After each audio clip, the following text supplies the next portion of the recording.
Shanice in Israel, who can't be here today, is defending her dissertation, I think, today or tomorrow. And I'm not a mathematical modeler. We have experts like Aslam here. I'm just going to highlight a couple of her slides that she sent.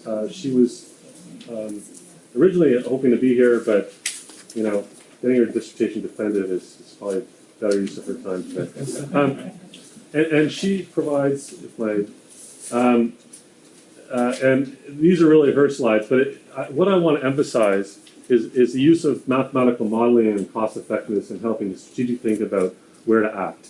And we have some really exciting experts in the field that are coming up that really want to sort of harness some of this energy. And talking with Aslam from CTN has a huge network of people who do this work in HIV and through the CTN. And so it's very exciting to think about what these tools and this information can help support us. And so I'm just going to go forward here and use this as an example. I know what Sharmista would say here, and that's India. What country is that? It doesn't say, does it? It's either India or Pakistan. It looks like India. No, but yeah. Sorry, I should know the answer. Sorry. But you can imagine the state, actually, and imagine a state with boundaries of regions, or a province with different health councils and so on. The key thing here is that modeling and this kind of work can help think about. We could design things to just to try to do everything, right?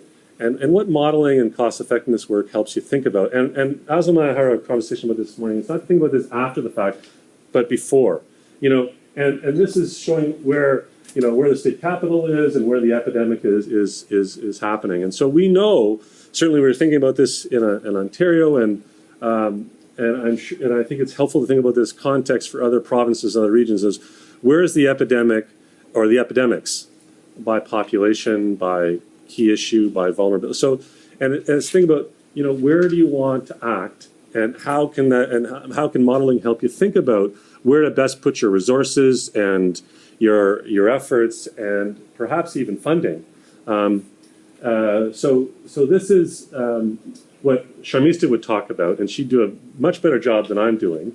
But I think the concept is that when you roll out things, if we're thinking about interventions, you just roll out everyone. You think about who is it for, and is it and there's lots of discussion about work that we're doing here around gay men. So gay men are different depending on where you are in the province and what issues, and so think about by population or by issue. It's really important to think about where you should be acting and or where you might want to put your efforts to have the most bang for your buck, so to speak. And all the work that we're doing at REACH is supporting obviously the populations, but also thinking about the backbones of cohorts and things to monitor. But this sort of models of understanding in the case of prevention of transmission is really important. And so this is what we hope to provide. So I'm just going to skip to her slide. So what can this offer, or what did we say we would do in REACH 2.0? And I think there's a number of key areas where modeling can be very effective. So thinking about where the epidemic is most sort of concentrated in terms of strategic planning. Looking at then, if you're thinking about interventions, where should you act and why? And then in terms of scale up and management over time, how does that help you sort of think about where you could be most effective? So those are just some, to plant some key questions or thoughts. Here's what we said. Again, it's in the grant, but these are the things that, again, with Sharmista's leadership with this, has thought about, what are the kinds of things that we can do? And I'm not going to read this list, it's in your materials. What are the kinds, where is this kind of structure or this support can help you think about, whether it's with HIV or looking at STIs by age, there's lots of work. Anne Birchall is doing some really nice work with syphilis and with the OHGN and with Public Health Ontario to think about, with gay men, the rates are lower than we'd like to see them. How can you then develop interventions to understand what's going on in Toronto, and then think about how you'd scale up if that could actually work. So these estimates and the modeling of cost effectiveness in terms of decision making can be really helpful in those decisions and that thinking. Again, for implementation of interventions, again, I'll let you read those there, but just some ideas that I want you to think about throughout the next 2 days about this is an area that when we're doing our work, we don't often think about the strategic notion of how this information can be helpful in our decision making. We think of we have to reach everyone, and I think we need to start thinking about where we can actually be more effective. I think in terms of strategy. So those are some, and you can have a discussion about that. But I think it's helpful. Certainly, we can't do everything, and this helps us think about that in a more strategic way. And again, some key questions here around optimal management. So just some things to reflect back as you go through the 2 days on the kinds of supports that we have resources to help build, and we hope through connections with other research groups and to really expand that expertise and support your work across the country. And the last slide here, I think this is the last one. So just for those of you, it really, I've already mentioned these things, but how can it help influence the programs and service delivery aspects? Okay, the last thing I'm going to say, and I'll turn it back over to Murray, is just in terms of evaluation. We think this is a really key component for REACH 2.0. We've already started an evaluation committee.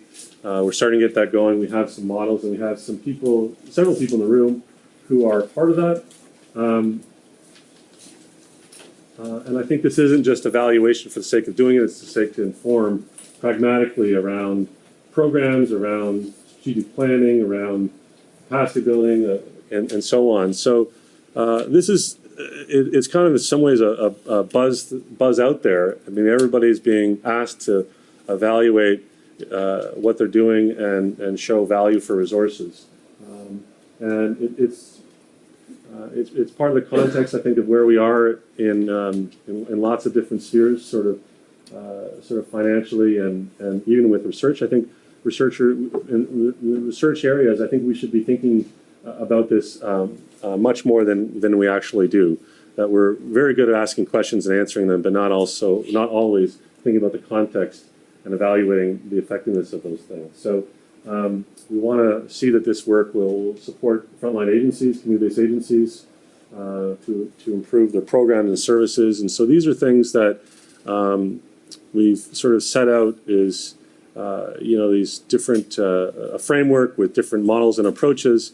And again, the funding for these people that will be in your regions to help support this.